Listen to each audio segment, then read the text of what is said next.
We have gone from a handful of people in my living room to now hundreds of volunteers, to now thousands of supporters across this province, and that has been extremely exciting. I think we've woken up this party. I think we see, we have woken up this party. It's been a very interesting experience running for politics, and it won't be my last. After the last convention, I returned to work as a physician, and I continued to see the things that drove me to be involved, and in fact, I saw them getting worse. I stand before you to nominate Ryan Meili for leadership of the new Democratic Party in Saskatchewan.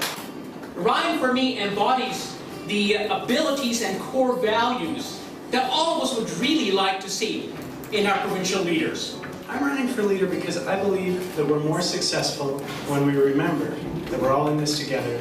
There's no one of us that can do this entirely on our own. And that's really what I suppose my mission is in getting involved in politics, is to try and change the conversation to something that is more meaningful and actually more effective. And there's a reason that I think the common goal we're looking for and the missing piece in getting us back to doing what we're supposed to be doing is health. For one, it's what is good for us. If we look at the World Health Organization definition of health, it's not just the absence of disease, but it's full social, physical, and mental well-being. That seems to me like a pretty good shorthand for what we want as a society. Using health, human health, as sort of the canary in the coal mine of the health of our whole democracy. And that offers us an opportunity to do something very different in politics than what we've seen before. We need to see a move from where we make decisions based on ideology, based on best guesses or what's been done before, or based on what seems to be popular in the polls, to what is actually going to make a difference.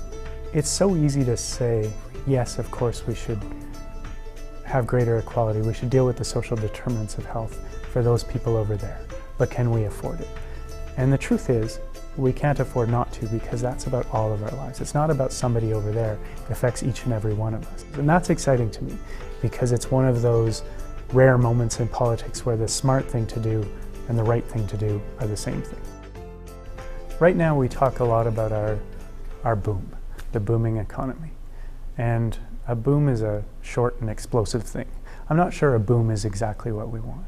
I think we need to be looking at a blooming economy, something that's more diversified, something that's going to grow steadily over the long term.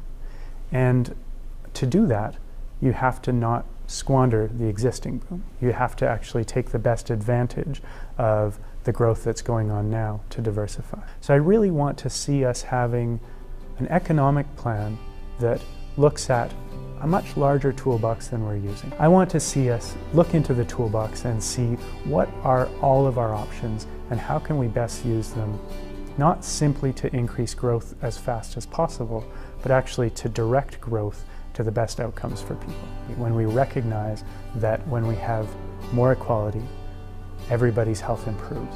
When we recognize that none of us stands on their own and that we all rely on the assistance of others in so many ways, when we recognize that and don't fight against it, we can actually achieve more. We can actually be far better when we work together.